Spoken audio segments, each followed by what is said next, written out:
warahmatullahi wabarakatuh. Waalaikumsalam warahmatullahi wabarakatuh. Alhamdulillahirabbil alamin wassalatu wassalamu ala sayyidina maulana Muhammadin wa ala alihi wa ashabihi wa man tabi'ahu bi ihsan ila yaumil din. Bapak Ibu yang dimuliakan Allah Subhanahu wa taala, alhamdulillah kita bersyukur kehadiran Allah Subhanahu wa taala. Pagi hari ini kita diberi kesempatan oleh Allah Subhanahu wa taala untuk tetap hidup dalam ketaatan kepada Allah Subhanahu wa taala, melaksanakan perintah Allah, bertakwa kepada Allah. Semoga nikmat ini Allah Subhanahu wa taala tetapkan untuk kita, keluarga kita, dan keturunan kita sampai hari kiamat. Amin ya rabbal alamin. Salawat dan salam semoga tetap tercurah kepada baginda Nabi Muhammad sallallahu alaihi wasallam. Ya, di ayat yang tadi kita baca ini berbicara tentang baginda Nabi Muhammad sallallahu alaihi wasallam. Di ayat yang 58, "Qul bi fadlillahi wa bi rahmatihi fa bidzalika falyafrahu."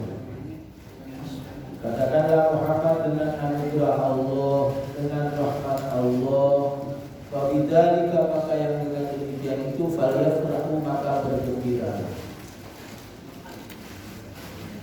Ayat 58. Jadi ibu-ibu, bergembira itu hukumnya wajib.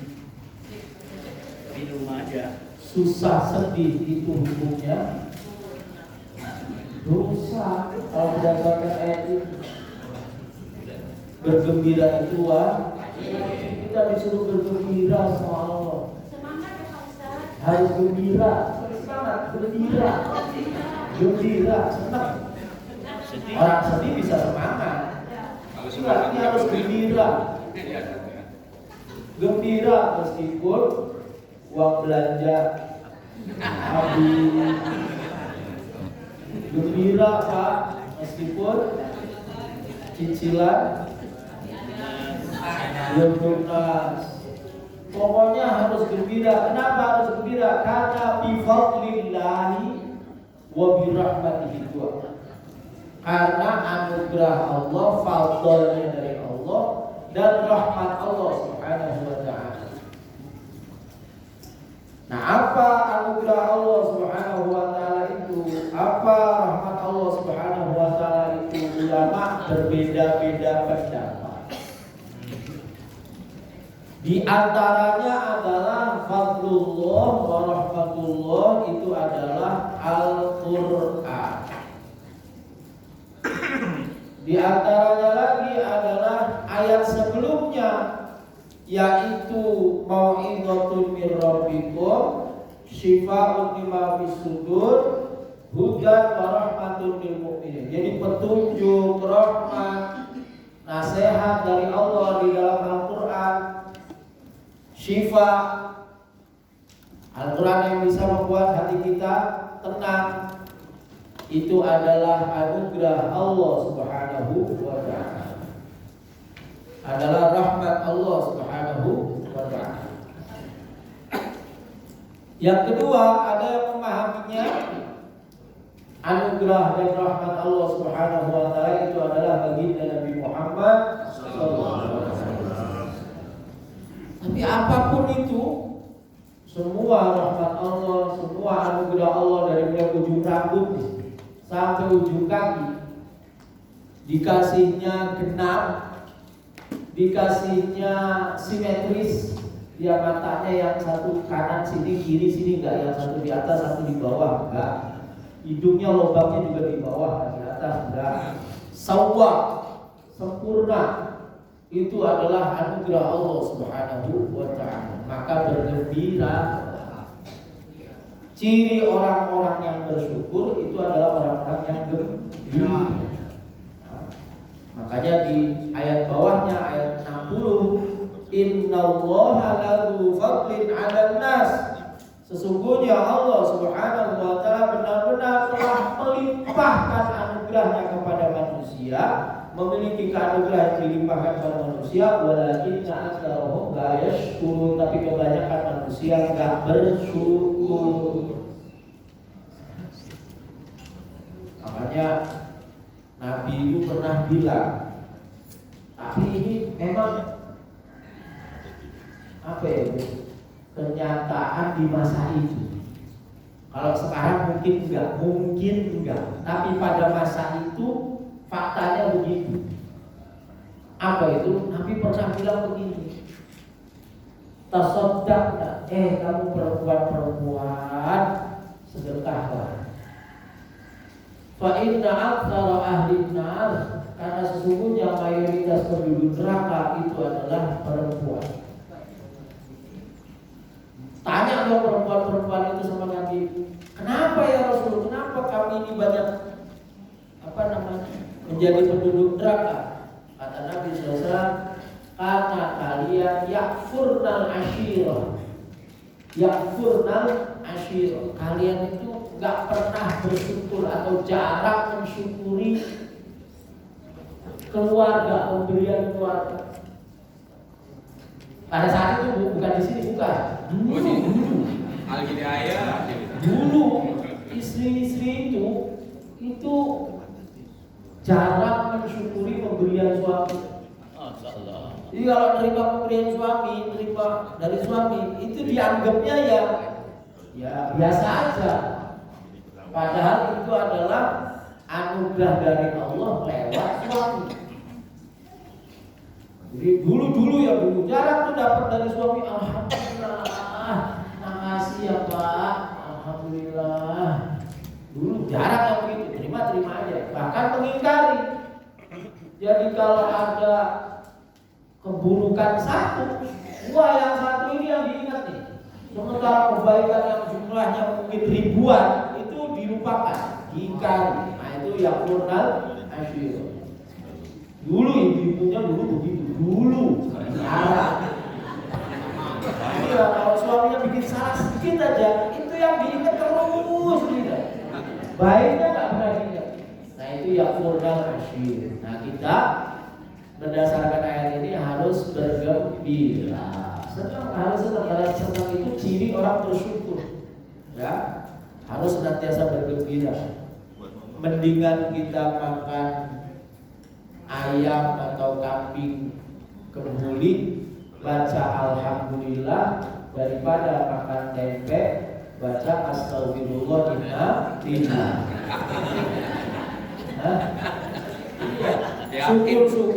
Syukur makan tempe alhamdulillah.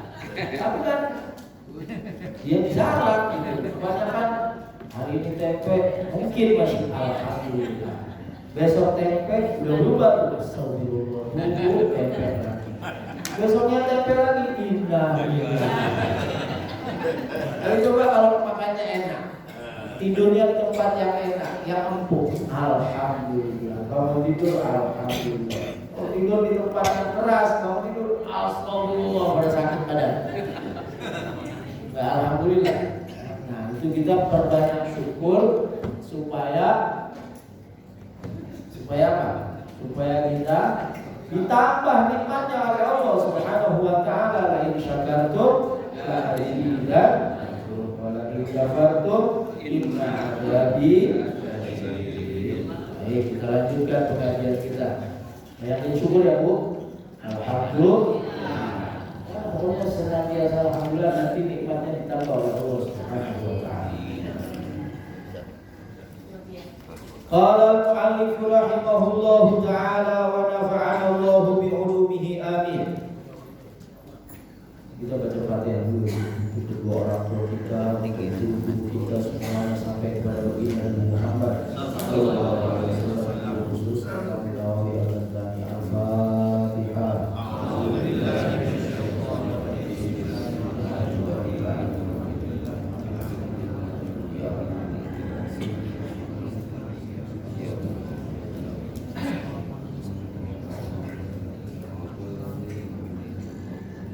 Bismillahirrahmanirrahim. Qala al-mu'allif rahimahullahu ta'ala wa nafa'ana Allah min dharaini amin. Surah Al-Nashrah, surat Al-Nashrah, Makkiyah, turun sebelum Nabi hijrah. Samanu ayatin, ada 8 ayat. Wa tis'un wa ishruna kalimatan, ada 29 kalimat atau kata. Wa mi'atun wa thalathatu ahrufin, ada 103 huruf. Bismillahirrahmanirrahim. Yurwa, diriwayatkan an Tawus, dari Imam Tawus. Imam Tawus itu muridnya Abdullah, anaknya Umar, anaknya Al-Khattab. Jadi Tawus adalah muridnya Abdullah bin Umar bin Khattab. Imam Tawus ini kalau dia berpendapat, maka 3 dari 4 imam itu langsung terima. 3 dari 4 imam mazhab itu langsung terima. Imam Abu Hanifah, Imam Malik, Imam Ahmad, kalau Imam Tawus berpendapat terima. Kecuali Imam Syafi'i. Kalau Imam Syafi'i cek ada ulama lain nggak yang berpendapat selain Imam Tawus? Ada, ambil. Imam Tawus ini yang menceritakan, meriwayatkan bahwa ketika Sayyidina Umar wafat, Abdullah bin Umar, anaknya Umar, itu bersedekah. Bersedekah. Ketika wafatnya Sayyidina Umar, bersedekah selama 7 hari. Karena bapaknya mati. Waktu Umar wafat. Berarti bersyukur bapaknya mati. Bukan, bersedekah itu untuk agar pahalanya dikirimkan kepada Orang tuanya. orang tua. Oh, gitu. Dari situlah maka diduga tradisi 7 hari ketika orang meninggal itu berasal. Ya. Jadi kalau apa namanya, ada yang bilang, oh itu nggak ada dasarnya, ya nggak apa-apa, silakan. Oh, ya. Boleh orang berpendapat, silakan. Ya. Tapi ada riwayat seperti ini yang itu adalah sebuah cerita dari Imam Tawus. Nah, diriwayatkan dari Tawus wa Umar bin Abdul Aziz. Imam Tawus dan Umar bin Abdul Aziz. Siapa Umar bin Abdul Aziz? Umar bin Abdul Aziz itu seorang khalifah besar yang kemudian dijuluki sebagai Khulafa Rasyidin yang kelima. Khulafa Rasyidin kan cuma 4, Sayyidina Abu Bakr, Sayyidina Umar, Sayyidina Utsman, Sayyidina Ali bin Abi Thalib radhiyallahu anhu. Nah, ini Khulafa Rasyidin. Terus, ada lagi ternyata Khalifah Umar bin Abdul Aziz. Di zaman Khalifah Umar bin Abdul Aziz inilah hadis dikumpulkan, hadis dibukukan. Jasanya sangat besar Khalifah Umar bin Abdul Aziz, dan perilakunya itu sama seperti Umar bin Khattab. Sangat sederhana, sangat rendah hati dan seterusnya. Alim. Nah, diriwayatkan 2 orang ini, Imam Tawus dan Khalifah Umar bin Abdul Aziz, karena yaqulani, dua-duanya berpendapat, hadhihi surah, surat ini, surat Al-Nashrah, wa suratul Duha, dan surat Al-Duha itu suratul wahidah, surat yang satu surat. Wa kana yaqra'anihima, dan keduanya membaca surat Al-Duha dan surat Al-Nashrah fi rak'atil wahidati, di 1 rakaat. Wa ma kana yufassilani bainahuma, wa ma kana yafsilani bainahuma, dan keduanya tidak memisahkan di antara surat Al-Duha dengan surat Al-Nashrah bi bismillahirrahmanirrahim, dengan lafaz bismillahirrahmanirrahim. Jadi setelah surat Al-Duha, wa amma bi ni'mati rabbika fahaddits, langsung alam nashrah laka sadrak. Bismillah disambung.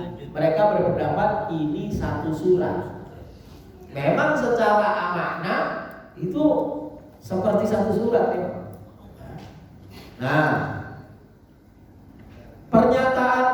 Nawawi ini menunjukkan bahwa setiap awal surat sebagaimana mushaf yang ada, setiap awal surat itu harus ada bismillah. Kecuali surat, termasuk surat Al-Fatihah itu ada bismillah juga? Ada. Ya kan? Yang enggak ada kan surat At-Taubah, cuma satu surat itu yang ada. Maka baca bismillah berdasarkan logika ini, pendapat ini, maka baca Fatihah itu pakai bismillah. Gitu. Ada yang nggak baca bismillah? Nggak apa-apa, itu berdasarkan riwayat yang lain. Gitu. Yang penting itu kita tahu, bukan kemudian karena di Mekah nggak baca bismillah, pulang umroh nggak baca bismillah. Iya. Qala al-Jamal walamma dzakara Allah ta'ala ba'd an-ni'ami 'alaihi sallallahu alaihi wasallam biqaulihi ta'ala ma wadda'aka rabbuka. Ketika Allah Subhanahu wa taala menyebutkan sebagian nikmat-nikmat Allah Subhanahu wa taala yang Allah berikan kepada baginda Nabi Muhammad sallallahu alaihi wasallam di ayat surat Al-Duha, ma wadda'aka rabbuka wa qala wal akhiratu khairul laka minal ula wala sawfa yu'tika rabbuka fatarḍa yadika dan seterusnya sampai akhir. Maka atba'ahu, Allah ikuti lagi, Allah lanjutkan nikmatnya kepada baginda Nabi Muhammad SAW bima dengan sesuatu huwa yang nikmat sesuatu ini katatimati lahum, seperti penyempurnaan. Jadi nikmat yang ada di surat Al-Duha disempurnakan dengan nikmat yang ada di dalam surat Al-Hasyr. Yaitu apa? Wa huwa syarhus sudur, dibukakan, dilapangkan dada baginda Nabi Muhammad sallallahu alaihi wasallam. Faqala, maka Allah Subhanahu wa taala berfirman, alam nashrah laka sadrak. Alam nashrah, bukankah telah kami bukakan sadraka dada. Qala fi nuril miqyas wa hadha ma'tufun ala qawlihi ta'ala wa wajadaka 'a'ilan fa aghna. Ayat ini itu berhubungan dengan ayat di dalam surat Al-Duha, wa wajadaka, dan kami temukan, dan Allah temukan kamu Muhammad 'a'ilan, tidak punya apa-apa, fa aghna, maka Allah cukupi. Allah cukupi. Nah, ay alam nashrah laka sadraka ya asyrafar rusuli qalbaka lil Islam. Bukankah telah kami bukakan dadamu Muhammad, wahai Rasul paling mulia, hatimu dibuka lil Islam, untuk menerima Islam. Wa yuqalu, ada lagi yang dikatakan alam nuwassi' qalbaka lin nubuwah. Bukankah kami bentangkan, kami luaskan hatimu untuk menerima kenabian. Qala Ar-Razi, berkata Imam Ar-Razi, istafhamallahu an tifa'i syarhi ala wajhil inkar. Allah Subhanahu wa taala menggunakan kata alam, bukankah. Itu kan seakan-akan Allah Subhanahu wa taala meniadakan. Bukankah kami sudah bukakan dada Muhammad, wahai Muhammad, fa'afada ifbatus syarhi, maka itu menunjukkan sungguh-sungguh. Jadi alam nashrah laka sadrak itu maknanya sungguh-sungguh kami telah lapangkan dadamu. Sungguh-sungguh kami telah lapangkan dadamu. Alam nashrah laka sadrak. Tidak syarahna laka sadraka ay bin nubuwwati. Kami bentangkan dadamu, kami lapangkan dadamu untuk menerima kenabian wa ghairiha, dan selain kenabian, hatta wasi'a, sampai luas munajatina, luas hatimu, munajatina, untuk bermunajat kepada kami, wa da'watal khalqi, dan mengajak makhluk. Nah, ini ada riwayat. Diriwayatkan anna Jibril alaihi salam, malaikat Jibril alaihi salam, atahu, datang kepada baginda Nabi Muhammad sallallahu sallallahu alaihi wasallam wa huwa 'inda mardha'atihi, dan dia masih dalam susuan Halimah. Wa huwa ibnu arba'i sinin, umur 4 tahun. Jadi waktu Nabi usia 4 tahun masih dalam asuhan Halimah As-Sa'diyah. Itu malaikat Jibril datang. Ngapain malaikat Jibril datang ke Nabi Muhammad usia 4 tahun? Fashaqqa sadrahu wa akhraja qalbahu wa ghasalahu wa naqahu thumma mala'ahu ilman wa imanan. Malaikat Jibril belah dadanya Nabi Muhammad SAW, kemudian diambil hatinya, dicuci, dibersihkan, kemudian dipenuhi dengan iman dan ilmu sebelum terima Al-Quran. Usia 4 tahun. Tsumma fi sadri, kemudian dikembalikan lagi. Pertama ya, usia 4 tahun. Yang kedua, wa syaqqa aidan 'inda bulughihi 10 sinin. Yang kedua, dibelah dadanya ketika Nabi balik usia 10 tahun. Wa 'indal bi'tsati, yang ketiga ketika diutus menjadi nabi, itu dibelah lagi dadanya. Yang keempat, walailatil Isra'i, dan malam Isra Mi'raj, sebelum berangkat Isra Mi'raj dibelah dada. Nah ini hadis sahih riwayat Bukhari, dibelah dadanya, kemudian dicuci dan dikembalikan lagi. Sampai malaikat itu bilang begini, hadza hadzuz syaitan. Nih setannya, dikeluarin. Pertanyaannya, apakah Bapak Ibu udah ada yang pernah dibelah dadanya? Buru-buru. Berarti setannya masih bercokol, masih dicikokol. Setannya masih bercokol. Hanya Nabi yang diambil, makanya Nabi itu maksum, terjaga dari melakukan dosa. Selain Nabi nggak ada.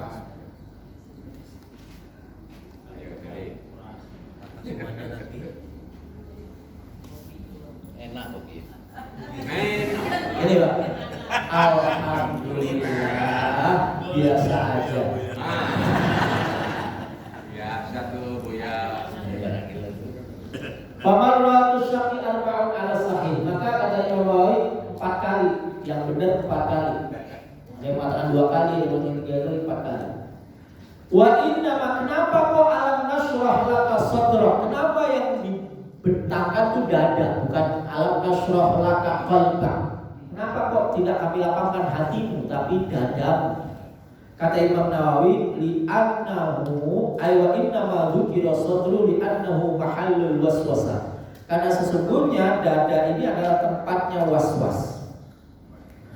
Qala Muhammad bin Ali At-Tirmidzi, berkata Imam Muhammad bin Ali At-Tirmidzi, al-qalbu mahallul aqli wal ma'rifati. Hati itu tempatnya akal dan pengetahuan.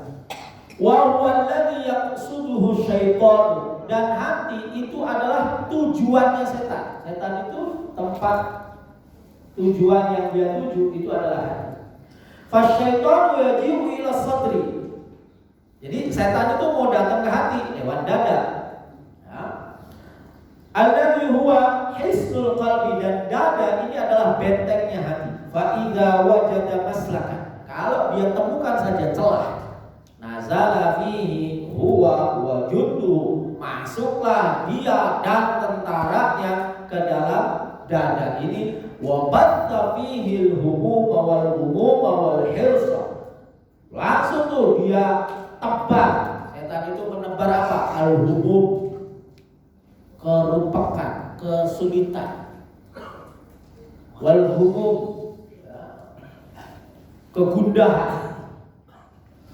Wal hirs, semangat untuk cinta dunia, untuk maksiat dan lain sebagainya. Fayadhiqul qalbu hina idzin, pada saat itu hati itu jadi sempit. Wala yajidu lit-ta'ati ladzatan, dan tidak menemukan kelezatan dalam taat, dalam beribadah. Wala lil islami halawatan, enggak menemukan manisnya Islam. Wa idza tarada al-adu fil aduwa fil ibtida'i hatta lam yajid maslakan hasala al-amnu wa yazulu dhiqu wa yansharihu as-sadru wa yatayassaru lahu al-qiyam bi ada'il ubudiyyah. Jadi dada ini itu bentengnya. Kalau ada celah sedikit setan masuk. Udah tuh, kalau udah setan masuk, berikut bala tentaranya. Udah setan ngaruh-ngaruhin kita. Bikin kita mikir panjang. Apa namanya mikir panjang? Berangan-angan. Terus ngajak kita untuk mikirin sesuatu yang nggak perlu dipikir. Apa itu? Soal rezeki. Iya, rezeki itu bukan kita yang ngatur. Allah yang ngatur, sudah ditetapkan, sudah diatur. Terus ada petugasnya yang nganter. Yang nganter nggak pernah telat, nggak pernah salah alamat, juga nggak pernah kurang. Kok dipikir? Itu setan. Iya. Mikirin rezeki, nggak usah dipikir, udah dikasih, tenang aja. Tugas kita apa? Minta. Minta. Kalau yang ikhtiar itu ibadah, itu ibadah kita, melaksanakan kewajiban kita yang gak ada hubungannya sama rezeki, Pak. Kalau ada hubungannya, aduh nanti kita dapatnya dikit, orang ibadah kita dikit. Kecuali ibadahnya jago, sholat malam 1000 rakaat, boleh baca Quran di dalam sholat, wah sedekahnya ampun-ampunan.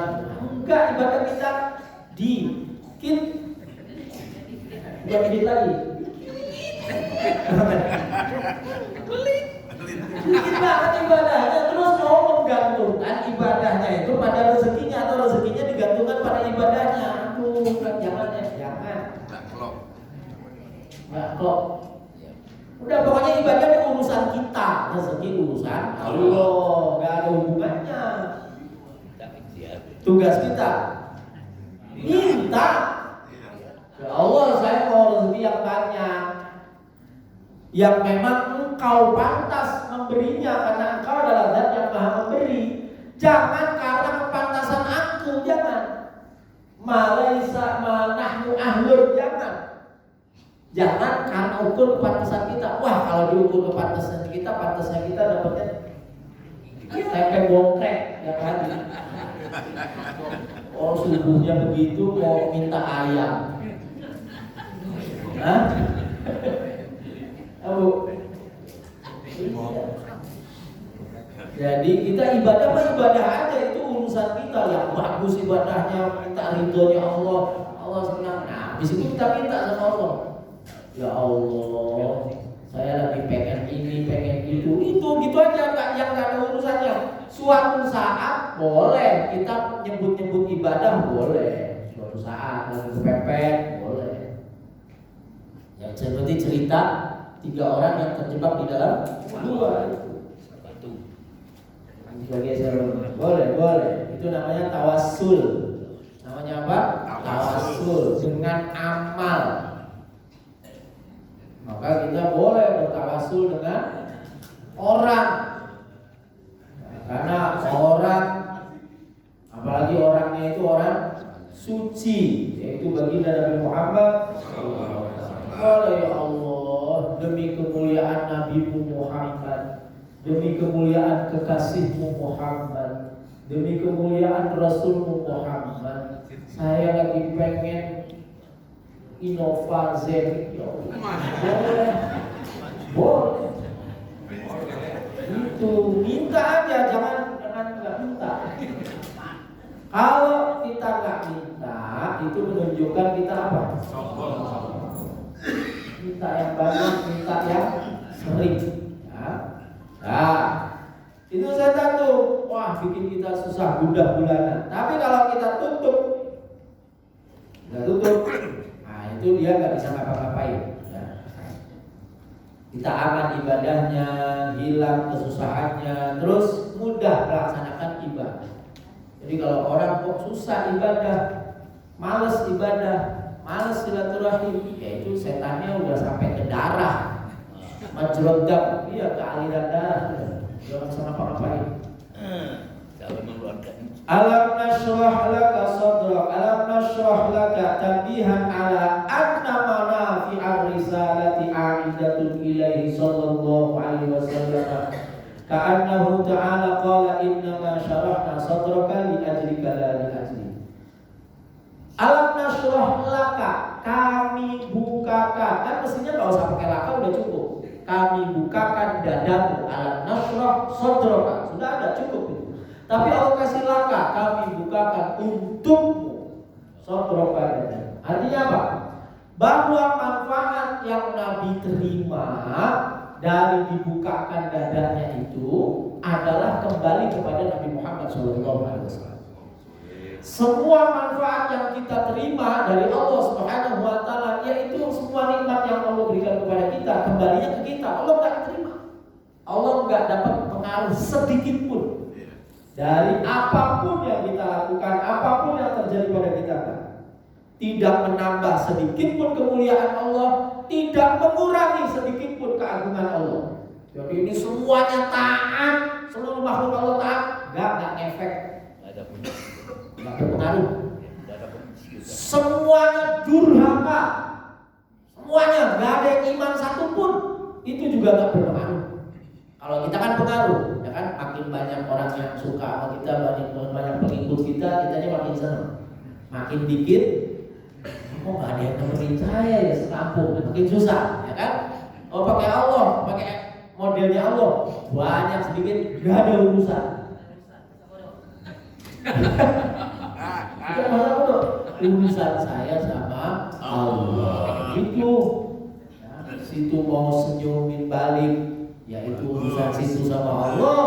Situ gak senyum, itu juga urusan situ sama Allah. Yang penting saya sudah senyum. Itu aja. Wa wada'na 'anka wizraka wa wada'na 'anka, dan Allah Subhanahu wa taala angkat wizraka, bebanmu, alladzi anqadha, yang membebani, dhahraka, punggungmu. Ay khafafna 'anka, yaitu kami ringankan, 'anka darimu, a'ba'an nubuwati, beratnya beban kenabian, allati tadkhulu dhahraka, atau tuthqilu dhahraka, yang membebani punggungmu, minal qiyami bi amriha, dari melaksanakan perintah kenabian, perintah Allah Subhanahu wa taala, wal muhafadzati ala huquqiha, dan menjaga hak-hak kenabian, bi an yassarahallahu alaihi sallallahu alaihi wasallam hatta tayassarat lahu, yaitu dengan cara Allah mudahkan Nabi sallallahu alaihi wasallam untuk menyampaikan pesan-pesan kenabian, untuk menyampaikan dakwah, untuk mengajak orang, itu Allah mudahkan. Nabi-nabi terdahulu dakwah ratusan tahun, yang ikut cuma puluhan. Tapi Nabi Muhammad SAW 23 tahun sejazirah Arab semuanya iman sampai sekarang. Apalagi benar kalau dihitung sampai sekarang. Waktu itu aja, waktu itu sampai Nabi wafat itu sejazirah Arab iman, hanya dalam waktu 23 tahun. Umat-umat terdahulu ratusan tahun, cuma puluhan yang iman. Nabi Nuh 80, usianya 700. Iya. Nah, itu dimudahkan. Ya. Nah, warafa'na, apa bebannya? Pertanyaannya, apa beban yang berat bagi Nabi itu? Qila, yang pertama, asabnaka 'anil wizri alladhi yuhdilu dhahraka. Allah Subhanahu wa taala jaga kamu, bentengi kamu dari melakukan dosa, yang dosa itu akan memberatkan punggung. Jadi memang dosa itu bikin berat. Jadi kalau timbangannya berat, itu jangan-jangan dagingnya mungkin cuma 10 kilo, yang 50 kilo dosanya. Hah? Dosa itu bikin kita berat. Berat untuk apa? Ibadah. Berat untuk berbuat baik. Berat dosa. Tapi kalau semakin banyak istighfar, enteng, ringan. Buat ngapa-ngapain itu enak. Ya, jadi kalau bapak ibu lagi berat, mau masjid berat, silaturahmi berat, langsung istighfar. Langsung istighfar. Nanti udah istighfar, enteng. Misal tuh bapaknya lagi error, kan? Nah, ibu itu di sini ya jangan sumpah. Kalau ibunya sumpah, kemudian setan diizinkan untuk masuk, ada celah setan masuk, udah setan masuk, wah langsung diatur sama setan, langsung perang Bharatayuda terjadi nanti. Tapi kalau ibunya tenang, berbanyak istighfar, ya nanti mudah untuk memaafkan. Tapi memang kadang-kadang bapak-bapaknya ini keterlaluan.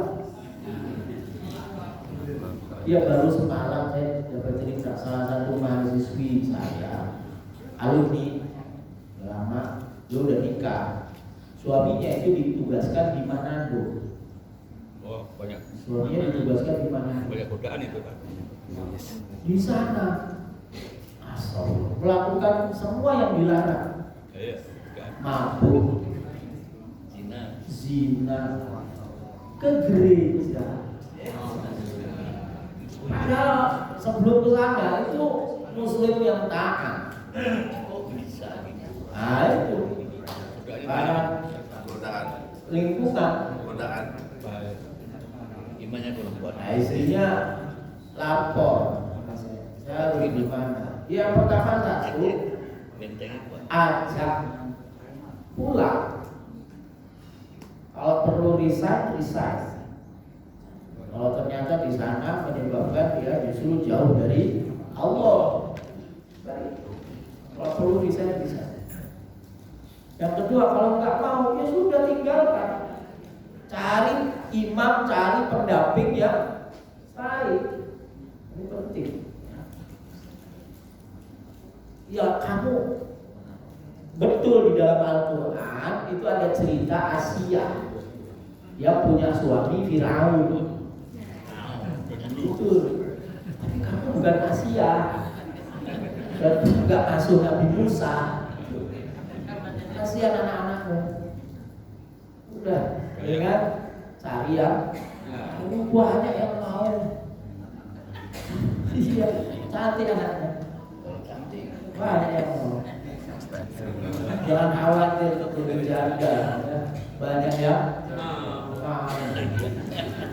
Itu yang pertama ya. Yang pertama, Nabi itu diangkat bebannya maksudnya apa? Dijaga dari berbuat dosa. Ya.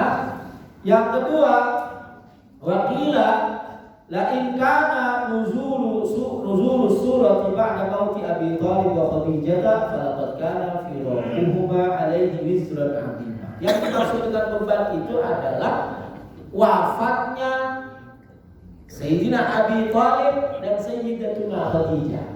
Wafatnya pamannya Nabi yang selalu membela dia yaitu Abu Thalib dan istrinya yang hidup bersamanya 27 tahun atau 28 tahun, Khadijah al-Kubra. Wah berat, itu wizran azimah, berat. Nah itu diringankan sama Allah Subhanahu wa ta'ala dengan cara apa? Fawadha'a anhul wizra, Allah angkat beban itu biraf'ihi ila sama. Nabi diangkat ke langit hatta laqiyahu kullu malakin, sampai setiap malaikat itu menjumpai Nabi Muhammad wa hayyahu, dan mengucapkan tahiyah penghormatan, fartafa'a lahu dzikr, maka penyebutan Nabi Muhammad sallallahu alaihi wasallam itu naik dari yang hanya di dunia naik di langit. Wa lidzalika qala wa rafa'na laka dzikra, dan kami angkat bagimu untukmu penyebutan. Jadi Nabi Muhammad setelah ditinggal oleh Abu Thalib dan Khadijah dikasih hadiah oleh Allah Subhanahu wa taala. Hadiahnya apa? Isra Mi'raj, jalan-jalan. Jadi kalau sumpah jalan-jalan, Pak. Jangan di rumah aja, ajak istrinya jalan, meskipun cuma ke Setu, ke pinggir Empang, jalan-jalan. Yang penting keluar rumah, sumpah. Iya. Saya nggak tahu ya, apakah hanya perempuan tertentu, apa rata-rata semua perempuan itu senang kalau diajak keluar, meskipun nggak ngapa-ngapain. Iya Bu? Iya, misalnya saya mau ke mana nih? Supermall. Kalau saya mau ke Supermall itu dari rumah, saya udah ada yang mau saya beli. Kalau saya mau beli ini dan ini, dah. Jadi sampai sana datang, ambil, dah selesai pulang. Tapi beda sama yang satunya. Gak beli gak apa-apa, yang penting jalan-jalan. Apalagi kita masuk toko emas. Apalagi masuk toko emas. Apalagi masuk toko emas. Ya, makanya jalan-jalan itu adalah tradisi baik untuk menghilangkan sumpah. Dan jalan-jalan itu, ulama-ulama besar itu kalau nggak jalan-jalan ya nggak jadi ulama. Iya sih. Ya kan mereka ke sana berburu sama ini, Qur'ana berburu sama ini gitu. Ya, Pesantren di mana, jalan-jalan. Nah ini Nabi SAW. Rafa'na laka dzikrak. Jadi maksud rafa'na laka dzikrak yang pertama itu adalah Nabi yang tadinya hanya disebut di bumi, disebut di langit. Malaikat menyebut-nyebut nama. Rafa'a dzikrahu haitsu qarana ismahu bismillah ta'ala fi kalimati syahadati wal adhan wal iqamah. Atau yang kedua, maksud rafa'na laka dzikrak itu apa? Nabi Muhammad namanya itu disandingkan dengan nama Allah Subhanahu wa taala di dalam kalimat la ilaha illallah Muhammadur Rasulullah. Habis Allah Muhammad langsung. Kan bisa aja la ilaha illallah Rasulullah Muhammad. Tidak ada Tuhan selain Allah, utusan Allah adalah Muhammad. Bisa? Enggak, ini Muhammadnya taruh di depan. Seret, jadi la ilaha illallah langsung Muhammad Rasulullah. Ganti. La ilaha illallah Muhammad Rasulullah. Kan sebagian ulama mengatakan salah satu adab kita mengucapkan la ilaha illallah Muhammadur Rasulullah itu disambung. Enggak bisa. Disambung. La ilaha illallah Muhammadur Rasulullah sallallahu alaihi wasallam. Adabnya aja. Boleh bisa boleh, tapi adabnya itu disambung. Syahadat disebut lagi. Kesyahadatan kepada baginda Nabi Muhammad itu menjadi kunci. Pak, kalau mau baca Quran, ngomongin tentang orang kafir. Innalladzina kafaru alladzina kafaru. Itu maksudnya orang kafir apa sih? Halo. Kalau di dalam Al-Quran ada kalimat kafir, itu maksudnya kafir apa? Innalladzina kafaru sawa'un 'alaihim a'adzartahum am lam tunzirhum. Kafiran dulu. Nomor satunya yang dimaksud kafir di situ adalah mengingkari Nabi Muhammad. Mengingkari Nabi Muhammad sallallahu alaihi wasallam. Bukan mengingkari Allah, enggak. Mereka mah percaya Allah itu Tuhannya alam semesta, mereka percaya. Tapi yang mereka ingkari apa? Nabi Muhammad. Orang Yahudi itu kenapa kok kelakuannya sedemikian rupa? Karena mereka mengingkari kenabian Nabi Muhammad. Ada di Taurat sifat-sifatnya Nabi Muhammad, ada, mereka ingkari. Mereka ngasih tahu orang Arab, wih, Arab, besok ada Nabi setelah ini dari kelompokmu, bukan dari kita lagi. Orangnya begini, rambutnya begini, sifatnya begini, disebutin semuanya. Dia ingkar. Yahudi. Orang Nasrani ingkar, sama. Di kitab sucinya ada, dia ingkar. Jadi yang dimaksud kafir di dalam Al-Quran itu rata-rata itu bicara tentang kafir kepada Nabi Muhammad. maka asyhadu an la ilaha illallah wa asyhadu anna Muhammadar Rasulullah. Jadi Al-Quran itu bicara tentang Nabi Muhammad sallallahu alaihi wasallam. Ditinggikan tuh penyebutannya sampai pada level syahadat. Itu kok ada kesaksian kepada manusia sebagai Rasul. Yang ketiga, bahwa nama Nabi Muhammad itu dimasukkan juga karena itu bagian dari kalimat syahadat, ada di adzan dan iqamah.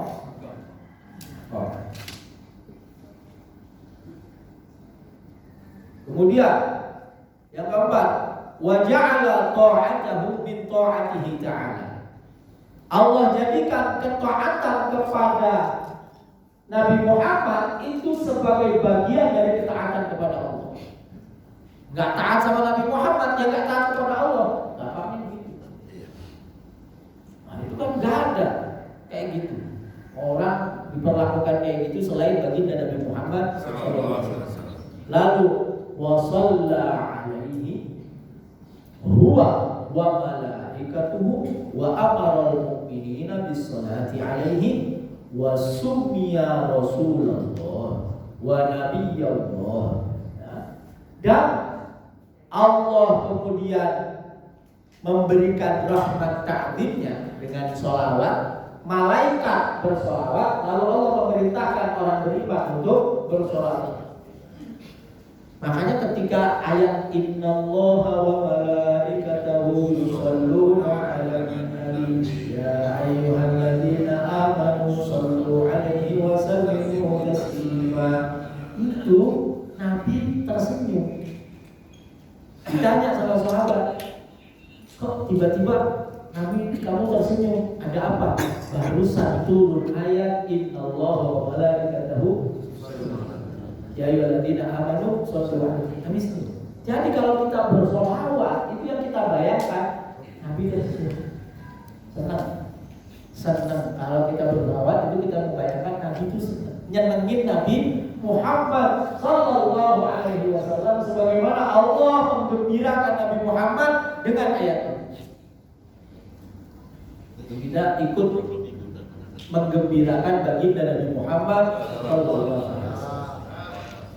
Walau anna rajulan, seandainya ada seorang laki-laki abadallah ta'ala, dia beribadah kepada Allah, wa saddaqa bil jannati wan nari, dia membenarkan surga itu ada, neraka itu ada, wa kullu syai'in, segala sesuatu dia benarkan, tapi walam yashhad anna Muhammadan Rasulullah lam yantafi bi syai'in, tapi dia tidak bersaksi bahwa Nabi Muhammad adalah utusan Allah, itu semua tadi gak ada manfaatnya. Dia ibadah sama Allah segala macam, tapi dia tidak bersaksi Muhammad Rasulullah, gak ada artinya. Wa kana kafiran, itulah dia kafir.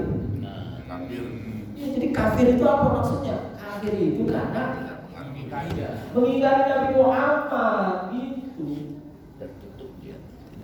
Jadi sederhana aja orang ngomong itu. Mau iman, apa? Ciri imannya apa? Kamu ngakui nggak Nabi Muhammad sebagai Rasulullah? Akui, sudah iman. Karena kamu sudah mengakui Allah, jadi tinggal la ilaha illallah Muhammadur Rasulullah. Kalau Quran kan ikut sama Nabi Muhammad, dibawa oleh Nabi Muhammad, diturunkan kepada Nabi Muhammad. Nanti pasti percaya. Kalau iman sama Nabi Muhammad, ya percaya terhadap segala sesuatu yang datang dari Nabi Muhammad SAW. Dan fa inna ma'al usri yusran, inna ma'al usri yusra. Fa inna, maka sesungguhnya ma'al usri, beserta kemudahan. Coba saya mau cek terjemahan di sini karena ada yang terjemahannya itu menurut saya nggak pas.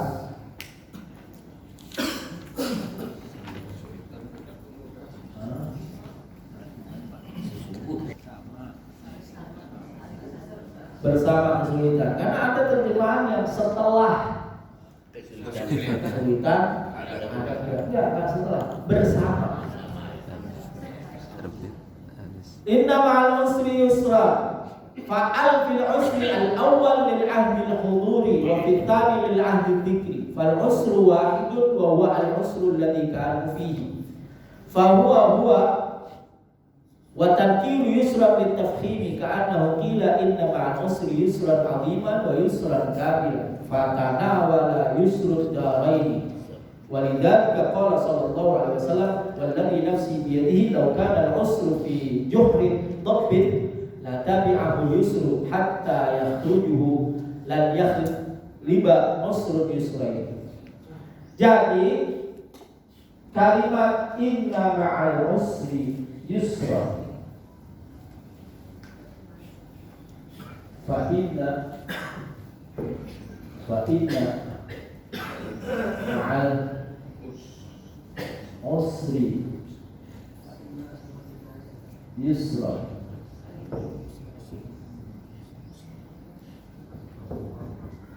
inna ya ma'al usri yusra.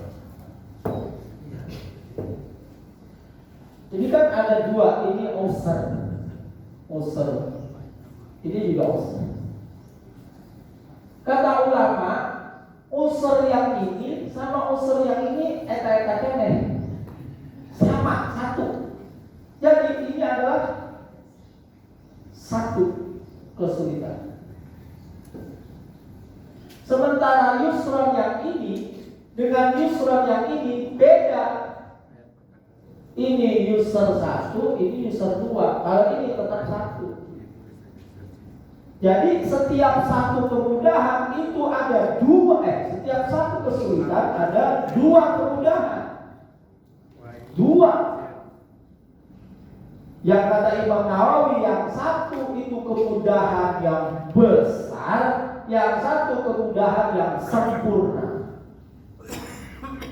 Sampai Nabi bilang, la yaghlibu usrun yusraini. Satu kesulitan tidak mungkin mengalahkan dua kemudahan. Tidak mungkin.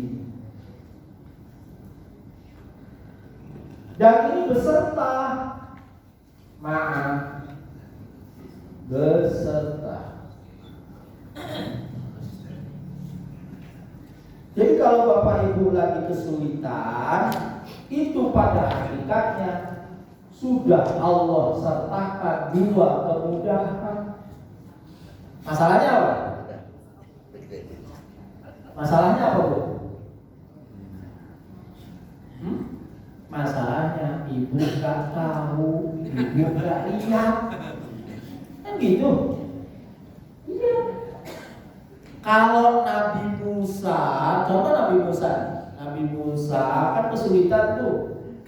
Berhadapan dengan Fir'aun, bawa tongkat, dia nggak tahu nih tongkat buat apa, nggak tahu. Dikasih tahu sama Allah, lemparin tongkat ke Musa, lempar, jadi ular kalahin, udah ya. Dikejar-kejar Fir'aun sampai ke pinggir laut, nggak tahu kan? Allah bilang, pukulin tongkatmu ke laut, pukul, belah. Itu artinya apa? Kemudahan yang Allah berikan itu udah dikasih sama Allah, cuma nggak tahu. Kitanya nggak tahu. Setiap ada kesulitan, pasti ada kemudahan, pasti. Dan itu dua. Masalahnya apa? Nggak tahu. Iya kan? Cuman bedanya kalau Nabi begitu dia nggak tahu dikasih wahyu, nah kita kan bukan Nabi. Gimana caranya? Kalau kita nggak tahu, tanya, cari tahu. Cari tahu caranya disebut di dalam istilah agama kita disebut dengan istikharah, minta petunjuk, minta yang baik. Istisyar, minta petunjuk sama orang. Fas'alu ahla dzikri in kuntum la ta'lamun. Tanya sama yang tahu. Kalau kamu nggak tahu, jangan belaga tahu atau sok tahu. SOTOY, sotoy. Ini orang tahu kalau nggak tahu. Tanya. Minta petunjuk sama Allah. Nah, ini janji Allah dan Allah nggak mungkin bohong. Setiap ada kesulitan, maka pasti ada kemudahan yang Allah sertakan, dan kemudahannya itu besar, lebih besar daripada kesulitan. Jadi kalau itu lagi kesulitan, gimana sikapnya? Lagi susah, gimana sikapnya? Tenang aja, pasti ada kemudahan, tinggal cari. Ada masalah tuh, dihantam. Tenang aja. Oh, ini ceritanya. Ayo, ya gitu. Jadi jangan, gimana ya? Begitu ada kesulitan, menghantam dia, oh, gini nih. Oke, yuk bismillah. Cari kemudahannya apa nih ya, jalan keluarnya itu. Jangan kemudian begitu ditimpa masalah, gimana ini? Gimana? Udah ada kemudahan. Sediakan kok gimana? Nggak gimana? Udah Allah sediakan kemudahan. Tanya. Lu sakit gigi, ya langsung ke dokter gigi. Itu namanya yusron. Sudah disediakan kemudahannya. Tinggal ke dokter gigi, ke tabib atau apa. Kan gitu. Sakit kepala, sakit dalam, nyeri dompet.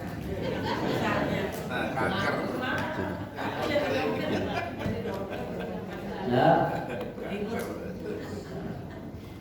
Nanti di akhir saya sampaikan beberapa penting. Maka kata Imam Nawawi, faqauluhu ta'ala inna ma'al usri yusran takrirun lit-ta'kidi au'idatun musta'nifatun bi anna al-usra mashbu'un bi yusrin akhar. Maka pengulangan setiap ada kesulitan ada kemudahan, setiap kesulitan ada kemudahan, diulang 2 kali, itu menunjukkan apa? Ya memang setiap ada kesulitan pasti ada kemudahan. Jadi diulang sama Allah. Jangan khawatir, percaya aja. Harus percaya, iman, yakin. Ya. Wa fi mushaf Ibnu Mas'ud jumlatan wahidatan marratan wahidatan. Kalau Al-Qur'an mushafnya Ibnu Mas'ud bukan Utsmani, itu cuma 1 kali. Fa inna ma'al usri yusra, sudah betul. Qala Razi wal murad min al-yusraini fi qaulihi sallallahu alaihi wasallam dan dia juga usrul yusraini. Apa yang dimaksud 2 kemudahan? Sebagaimana yang disabdakan oleh Nabi, 1 kesulitan tidak akan mengalahkan 2 kemudahan. Yang dimaksud 2 kemudahan adalah yusrul dunya wa yusrul akhirah. Kemudahan di dunia dan kemudahan di akhirat. Kita punya kesulitan di dunia, ada kemudahannya. Punya kesulitan di akhirat, ada kemudahan. Ada masing-masing kemudahan. Wa huwa istiftahul bilad, kata ulama Imam Ar-Razi bahwa ini adalah terbukanya, kalau di dunia itu adalah terbukanya negeri-negeri. Ya, dibebaskannya Palestina, dibebaskannya Irak, dibebaskan Syam, ya, semuanya waktu itu. Wa thawabul jannati, dan pahala di surga. Wa hadhil ayat tahdidun lima qablaha. Wa wa'dun karimun bitaysiri kulli asirin lahu sallallahu alaihi wasallam walil mu'minin. Jadi ayat ini berlaku buat siapa? Bukan hanya buat Nabi, tapi juga buat orang-orang beriman semuanya. Ka'annahu qila khawwalnaka ma khawwalnak min jala'il ni'ami fakun ala thiqatin bi fadlillahi ta'ala wa lutfi fa inna ma'al usri yusra. Inna ma'al usri yusra katsira. Fa inna ma'al usri yusra katsira. Seakan-akan dikatakan begini, kalian itu udah saya kasih nikmat banyak banget, nikmatnya banyak, luber-luberan, ya. Sudah gitu. Kalaupun nanti ada kesulitan, tenang, saya sertakan kemudahannya. Coba. Itu kalau bukan Allah enggak. Kalau kita kan udah kita kasih nih, udah kasih duit apa segala macam. Terus datang orangnya datang ke kita, wah saya lagi kesulitan. Nah kalau udah saya kasih di depan, masih balik lagi. Kalau kita gitu, kalau kita enggak. Allah kasih nih, nikmat semuanya, terus ada kesulitan, karena nanti kalau ada sulit, udah saya kesalahan kemudahan. Tuh. Terus kita ngapain? Kita ngapain? Ibu udah dikasih, Allah udah dikasih semuanya. Terus kalau kesulitan nanti dikasih kemudahan yang banyak, yusron katsiro, kemudahan yang banyak. Terus kita ngapain? Yang nomor satu iman, percaya betul. Dua, syukur, bersyukur. Nah, baru nanti yang ketiga, tanya. Kalau nggak tahu, tanya. Apa nih jalan keluar, solusinya? Tanya. Kadang bapak ibu, bukan kadang ya, kebanyakan, seringkali urusannya mah kasat mata, urusannya mah kelihatan fisik, tapi jalan keluarnya itu batin. Urusannya zahir, jalan keluarnya batin. Sering banget. Iya. Saya kok ini susah banget. Sholat 2 rakaat. Kayak Pak. Tapi itu jalan keluar. Kebanyakan jalan keluar. Semua sahabat Nabi Shallallahu Alaihi Wasallam itu rata-rata ada yang solusinya zahir ada. Tapi kebanyakan solusinya batin. Contoh yang solusi zahir. Ada sahabat datang ke Nabi, saya kesulitan, tak punya uang ini segala macam. Oke, dikasih sama Rasul 2 dinar. Kata Rasul, ini yang satu beliin kapak, yang satu beliin makanan untuk keluarga. Nah, itu kan jalannya zahir. Dikasih kapak buat ini. Terus kayunya dijual, lalu dalam waktu 14 hari atau 1 minggu, kamu jangan balik ya sebelum 14 hari atau sebelum balik lapor sama Rasul. Ya Rasul, alhamdulillah saya udah punya uang segini hasil penjualan saya. Nah itu salah zahir. Ada tuh sahabat datang ke Nabi, Rasul punya utang, banyak cicilan, numpuk jatuh tempo, tapi bukan pinjol ya. Saya harus ngapain? Oke, ada 2 riwayat. Yang satu bilang, nah kamu pulang, masuk ke rumahmu, ucapkan salam. Kalau ada orang yang assalamualaikum, kalau nggak ada orang yang fasallim ala nafsi. Kalau nggak ada orang baca assalamualaikum. Terus baca kulhu. Riwayat ada yang mengatakan 1 kali, ada yang mengatakan 3 kali. Baca kulhu, Allahu ahad, Allahu samad, lam yalid wa lam yulad. Nah, dipraktekin tuh Rasulullah itu. Beberapa waktu kemudian datang lagi, ya Rasulullah, alhamdulillah saya sudah melunasi hutang saya dan hutang tetangga saya. Luber rezekinya. Begitu tuh, masuk rumah baca kulhu. Itu solusinya apa? Batin bukan zahir. Ya.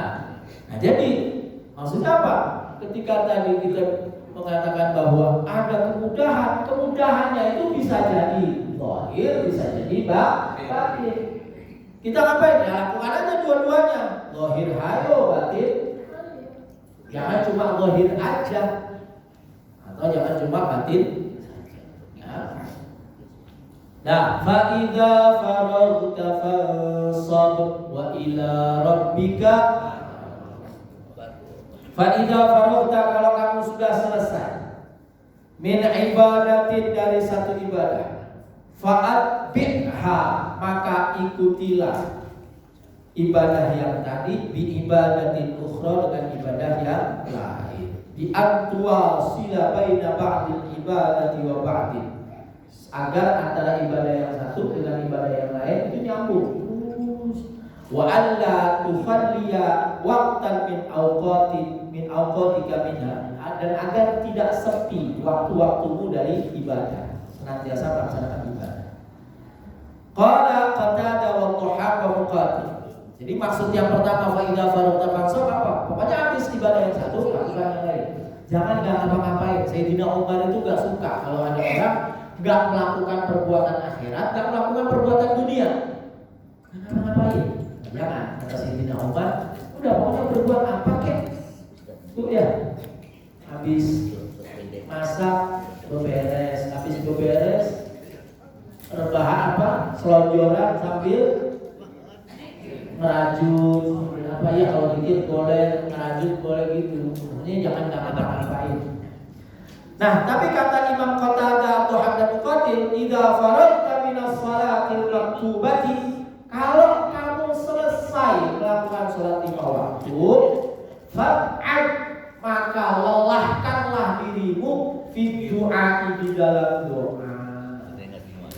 Loh, ini ulama besar, katanya ngomongnya ngaku ikut salah, tapi terus bilang pada itu doa habis sholat. Ini ulama besar, ini ulama salaf. Ulama salaf itu habis sholat gak langsung Allahumma lantas jalan. Habis sholat ya zikir dulu, zikir itu pengantar doa. Masa langsung mau ujung-ujung minta. Orang aja kalau datang ke rumah kita, assalamualaikum, salam, duduk terus langsung, Pak saya minta. Wah kita suruh, oh mohon maaf, keluar.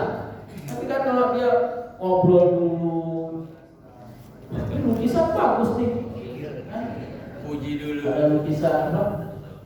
Itu ada di stand up comedy. Ada lukisan orang di rumahnya ada foto pakai. Ini foto siapa? Oh itu kan foto suami saya. Oh ini perempuan siapa? Itu saya. Oh aku masih muda sih. Kalau dia pakai muda-muda itu siapa? Kakek? Bukan. Siapa kiainya? Bukan. Jadi siapa? Itu kan Mbak Bonjol. Ngobrol dulu, ngobrol, makan, harus. Nah itu fungsi zikir, pengantar kita minta. Zikir dulu, puji-puji dulu, ya. Istighfar dulu bersih, baru minta. Nah jadi habis sholat pantang gak minta. Habis sholat harus minta. Jangan gak minta. Itu waktu paling mustajab. Waktu paling mustajab minta. Ya. Dah. Warghab ila rabbika fil mas'alati yu'tika, maka berharaplah kepada Tuhanmu tentang satu masalah, yu'tika, Allah berikan kepadamu. Wa qala Asy-Syafi'i, berkata Imam Asy-Syafi'i, idza faragta minat tasyahhud, kalau kamu selesai tasyahud alias selesai sholat, kata Imam Syafi'i, fad'u li dunyaka wa akhirataka, minta duniamu, minta akhiratmu. Nah ini kalau minta, ya minta dunia boleh, bukan nggak boleh, boleh. Buktinya apa? Kita diajarin Rabbana atina fid dunya hasanah wa fil akhirati. Minta dunia yang banyak, minta dunia boleh, boleh. Minta akhirat. Jangan lupa minta akhirat, jangan dunia aja. Waqala Mujahid, Imam Mujahid berkata, idza faragta min amri dunyaka fad'ab wa shalli. Kalau kamu selesai melakukan urusan dunia, masa habis apa? Ya udah, kamu capek, kamu sholat. Qala Abdullah bin Mas'ud, berkata Abdullah bin Mas'ud, idza faragta minal faraidi, kalau kamu selesai melakukan farduan, fad'ab fi qiyamil lail. Sudah fardu udah, maka maksudnya fansok, nanti kamu qiyamul lail, sholat tahajud. Qala Ali bin Abi Thalhah, berkata Imam Abi Thalhah, ya qala Ibnu Hibban, Anil Kalbi, idza faragta min tablighi risalah, kalau kamu selesai menyampaikan risalah, fad'ab wastaghfir li dzambika wal mu'minin. Kamu capek, lelahkanlah dirimu dengan meminta ampun untukmu dan untuk orang-orang beriman.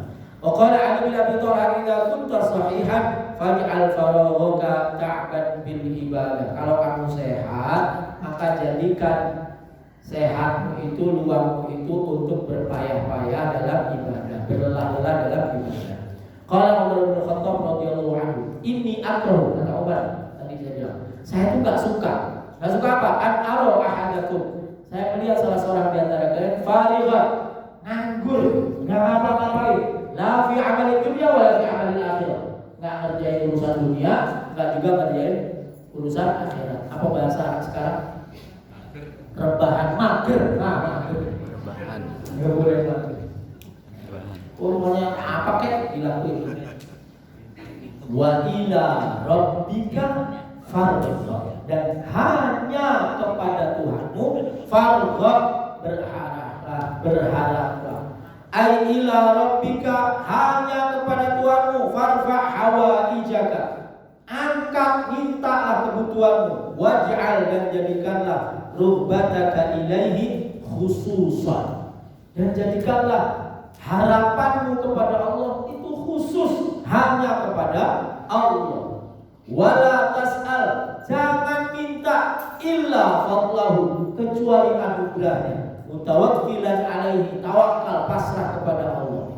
Wa quri'a faraghiba ay raghiban nasu ila talabi ma indahu ta'ala, yaitu meminta segala sesuatu yang ada di sisi Allah Subhanahu wa ta'ala. Jadi ayat ini diawali dengan dibuka dada kita, dibentangkan dadanya, diluaskan dadanya, dikasih nikmat ini itu, diakhiri dengan nah sekarang kalau kamu mau minta, mintalah hanya kepada saya, hanya kepada Allah. Kenapa? Karena hanya Allah yang punya, yang lain nggak punya. Yang punya kesembuhan Allah, yang punya rezeki Allah, yang punya isi bumi ini Allah, semuanya milik Allah. Minta sama Allah Subhanahu wa ta'ala. Nah, surat Al-Nashrah ini surat terkenal sebagai surat di antaranya surat rezeki, surat kemudahan. Dibaca Al-Nashrah minimal 1 kali setelah habis sholat. 1 kali, minimal 1 kali. Kalau waktunya luang 3 kali. Nah, Al-Nashrah 3 kali. Sambil dipegang dada kirinya. Al-Nashrah wa a'udzu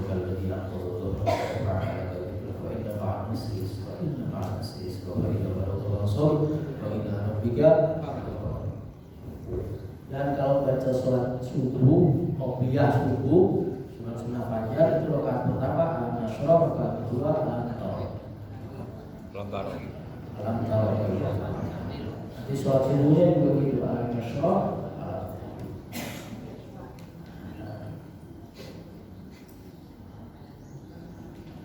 Terakhir, ini surat yang bicara sebetulnya tentang siapa? Tentang baginda Nabi Muhammad Sallallahu Alaihi Wasallam. Dan karena Nabi Muhammad Sallallahu Alaihi Wasallam, kita mendapatkan juga ini. Ini berlaku untuk kita juga. Surat Al-Nashrah. Jadi bapak, ibu-ibu baca surat Al-Nashrah. Rajinkan baca surat Al-Nashrah dan kita amalkan isinya, yakini Allah Subhanahu wa ta'ala itu akan melapangkan dada kita, ya, mengangkat beban hidup kita. Kan gak ada yang punya beban, pasti semuanya beban, tapi udah digembirakan oleh Allah Subhanahu wa ta'ala, diberi rezeki, diberi kemudahan. Wallahu a'lam bishawab. Alhamdulillah. Silakan.